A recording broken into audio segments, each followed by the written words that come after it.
നമസ്കാരം. ഗോവൻ വിശേഷത്തിലേക്ക് സ്വാഗതം. നേരൂർ സ്വദേശി 5 ബോട്ടുകൾക്ക് തീവെച്ച കേസ് FIR രജിസ്റ്റർ ചെയ്തു.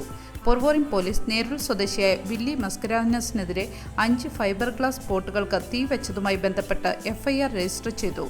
കൊക്കോ ബീച്ചിൽ നടന്ന ഈ സംഭവത്തിൽ ഏകദേശം 20 ലക്ഷം രൂപയുടെ നഷ്ടം റിപ്പോർട്ട് ചെയ്തു. നേരൂർ സ്വദേശി ഒർലാൻഡോ ഫെറാവോയാണ് പരാതി നൽകിയിരിക്കുന്നത്. മെയ് 2-നാണ് തീവെച്ചത്. ബോട്ടുകൾ ഫെറാവോയുടെയും മറ്റ് മത്സ്യത്തൊഴിലാളികളുടെയും വാട്ടർ സ്പോർട്സ് ഓപ്പറേറ്റർമാരുടേതുമായിരുന്നു.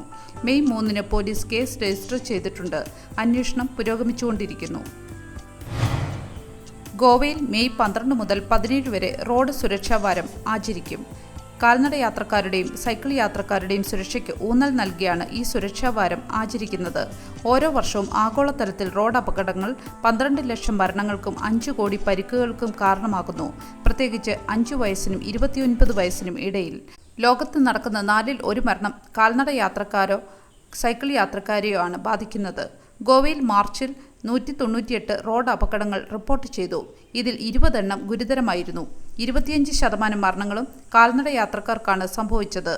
റോഡ് സുരക്ഷാ വാരത്തിൽ എല്ലാ ബാറുകളുടെയും ലിക്കർ റീറ്റെയിൽ ഔട്ട്ലെറ്റുകളുടെയും മുന്നിൽ മദ്യപിച്ച് വാഹനമോടിക്കരുത് എന്ന ബോർഡ് പ്രദർശിപ്പിക്കും. യുവജനങ്ങളിൽ അവബോധം വളർത്താൻ സ്കൂളുകളിലും കോളേജുകളിലും കേന്ദ്രീകരിച്ച് പരിപാടികൾ ആസൂത്രണം ചെയ്യാൻ ഗതാഗത ട്രാഫിക് വകുപ്പുകളുടെ സംയുക്ത പരിപാടികളും ഉണ്ടാകുമെന്ന് പത്രങ്ങൾ റിപ്പോർട്ട് ചെയ്തു. ബാഗ ബീച്ചിൽ 6 വയസ്സുകാരി മുങ്ങി മരിച്ചു. നോയിഡയിൽ നിന്നുള്ള 6 വയസ്സുകാരി സോയ ഹുസൈനാണ് കടലിൽ മുങ്ങി മരിച്ചത്. ഞായറാഴ്ച രാത്രി 8:10-ഓടെയാണ് സംഭവം. വേലിയിറക്കമായതിനാൽ രാത്രി 9:16-ഓടെ ഷായ്ക്കിനടുത്ത് മൃതദേഹം കണ്ടെത്തി. ടൂറിസ്റ്റ് പോലീസും ഫയർ സർവീസ് ജീവനക്കാരും CPR നൽകി കാന്തോളിം ഹെൽത്ത് സെന്ററിൽ എത്തിച്ചെങ്കിലും ഡോക്ടർമാർ മരണം സ്ഥിരീകരിച്ചു. ഞായറാഴ്ച വൈകുന്നേരം സോയയും 10 വയസ്സുള്ള സഹോദരനും കെയർടേക്കറോടൊപ്പം ബീച്ചിൽ നടക്കുമ്പോൾ ഫോൺ വന്നതിനെ തുടർന്ന് കെയർടേക്കറുടെ ശ്രദ്ധ മാറിയപ്പോഴാണ് കുട്ടികൾ ബീച്ചിലേക്ക് നടന്നത്. 10 വയസ്സുള്ള കുട്ടിയുടെ നിലവിളി കേട്ട് സമീപത്ത് പെട്രോളിംഗ് നടത്തിയിരുന്ന ടൂറിസ്റ്റ് പോലീസ് സംഭവസ്ഥലത്തെത്തി. ലൈഫ് ഗാർഡുകളുടെയും അഗ്നിശമന സേനയും ലോക്കൽ പോലീസിനെയും വിവരമറിയിച്ചു. ഉടൻ തന്നെ തിരച്ചിൽ ആരംഭിച്ചുവെങ്കിലും സോയയെ കണ്ടെത്താനായില്ല. മൃതദേഹം ഗോവ മെഡിക്കൽ കോളേജിലേക്ക് പോസ്റ്റ്മോർട്ടത്തിനായി അയച്ചു. കലങ്കുത്ത് പോലീസ് കൂടുതൽ അന്വേഷണം നടത്തിവരികയാണ്. സുവാരി നദിയിൽ റോറോ ഫെറികൾ പരീക്ഷണ ഓട്ടം ആരംഭിച്ചു. ഗോവയിലെ സുവാരി നദിയിൽ റിവർ നാവിഗേഷൻ ഡിപ്പാർട്ട്മെന്റ് കമ്മീഷൻ ചെയ്ത 2 റോൾ ഓൺ റോൾ ഓഫ് ഫെറികളുടെ അവസാനഘട്ട പരീക്ഷണ ഓട്ടം ആരംഭിച്ചു. കരകൾ തമ്മിലുള്ള ഗതാഗത ബന്ധം മെച്ചപ്പെടുത്തുന്നതിനും റോഡ് ഗതാഗതക്കുരുക്ക് കുറയ്ക്കുന്നതിനുമായി രൂപകൽപ്പന ചെയ്ത ഈ ഫെറികൾ സാങ്കേതിക മെച്ചപ്പെടുത്തലുകൾക്ക് ശേഷം മെയ് 15-ന് ഔദ്യോഗികമായി സർവീസ് തുടങ്ങാനാണ് തയ്യാറെടുക്കുന്നത്. മെയ് 1-ന് പൂർത്തിയാക്കേണ്ടിയിരുന്ന പദ്ധതി വൈകിയാണെങ്കിലും ടോർട്ടോളിം ഷിപ്പ്യാർഡിൽ സുരക്ഷാ റെയിലിംഗുകളും പെയിന്റിംഗും പൂർത്തിയാക്കി ഫെറികൾ വെള്ളത്തിലിറക്കി. 38 ഫെറികളിലായി 19 റൂട്ടുകളിൽ സൗജന്യ സേവനം നൽകുന്ന R&T ഗോവയുടെ ജലഗതാഗതത്തിൽ നിർണായക പങ്കുവഹിക്കുന്നു. ഷിർഗാവ് ജാത്ര അവസാന ദിവസം ഭക്തർ സന്ദർശിക്കരുതെന്ന് ക്ഷേത്രം അഭ്യർത്ഥിക്കുന്നു.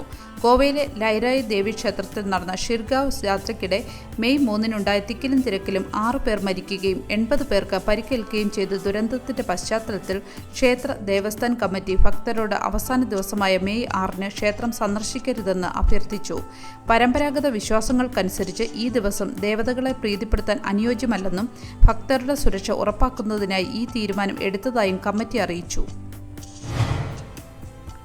ലൈറായി ജാത്രയിൽ മരിച്ചവരുടെ കുടുംബാംഗങ്ങളെ സന്ദർശിച്ച് ഗോവ ഗവർണർ പിന്തുണ ഉറപ്പു നൽകി. 2025 മെയ് 3-ന് പുലർച്ചെ നടന്ന ഈ ദുരന്തത്തിന്റെ വാർത്ത അറിഞ്ഞ ഉടൻ തന്നെ കേരളത്തിലെ ഔദ്യോഗിക ചടങ്ങുകളെല്ലാം മാറ്റിവെച്ച് ഗോവയിൽ തിരിച്ചെത്തുകയായിരുന്നു. ഗോവ ഗവർണർ PS ശ്രീധരൻപിള്ള തിവിമിൽ ദുരന്തബാധിത കുടുംബങ്ങളെ സന്ദർശിക്കുകയും അവർക്ക് വേണ്ടുന്ന എല്ലാ പിന്തുണയും ഉറപ്പാക്കുമെന്നും വ്യക്തമാക്കി. സംസ്ഥാനം 3 ദിവസത്തെ ദുഃഖാചരണം പ്രഖ്യാപിച്ചു. ബിറ്റ്സ് പിലാനി ഗോവ ക്യാമ്പസിൽ പാഠ്യപദ്ധതി പരിഷ്കരണം. മാനസിക സമ്മർദ്ദത്തിലുള്ള വിദ്യാർത്ഥികൾക്ക് പരീക്ഷ മാറ്റിവെക്കാം. 3 വിദ്യാർത്ഥികളുടെ ആത്മഹത്യകൾക്ക് പിന്നാലെ ബിറ്റ്സ് പിലാനി ഗോവ ക്യാമ്പസ് പാഠ്യപദ്ധതി പരിഷ്കരിക്കുന്നു. അവസാനമായി മെയ് 2-ന് 2ാം വർഷ വിദ്യാർത്ഥി കൃഷ്ണ കസേരയെ മരിച്ച നിലയിൽ കണ്ടെത്തുകയായിരുന്നു. മാനസിക സമ്മർദ്ദം അനുഭവിക്കുന്ന വിദ്യാർത്ഥികൾക്ക് പരീക്ഷകൾ മാറ്റിവെക്കാനുള്ള സൗകര്യവും അക്കാദമിക് കണ്ടന്റ് ക്രമീകരിക്കാൻ ഒരു സമിതിയും രൂപീകരിച്ചിട്ടുണ്ട്.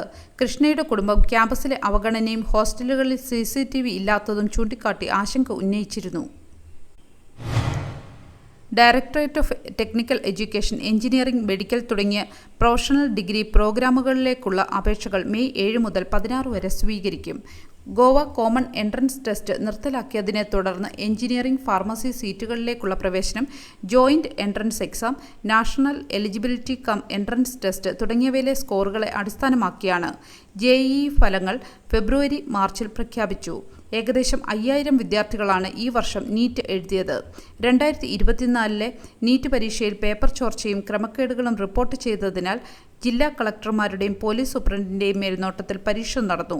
അപേക്ഷകൾ PES ഫാർമസി കോളേജ്, ഫർമഗുഡി, അസഗാവ്, വർണ, ഫറ്റോഡ, ഷിറോഡ എന്നിവിടങ്ങളിലെ 4 സ്വകാര്യ എഞ്ചിനീയറിംഗ് കോളേജുകൾ, DTE ആസ്ഥാനം പോർവോറിയം എന്നിവിടങ്ങളിൽ സമർപ്പിക്കാം. നല്ലൊരു ദിവസം ആശംസിച്ചുകൊണ്ട് ഗോവൻ വിശേഷത്തിൻ്റെ ഈ വീഡിയോ ഇവിടെ പൂർണ്ണമാകുന്നു. എല്ലാ ദിവസവും വാർത്തകൾക്കായി ഫോളോ ചെയ്യണമെന്നും വാർത്തകളുടെ നോട്ടിഫിക്കേഷൻ ലഭിക്കാനായി ബെല്ലൈക്കൺ എനേബിൾ ചെയ്യണമെന്നും അഭ്യർത്ഥിക്കുന്നു.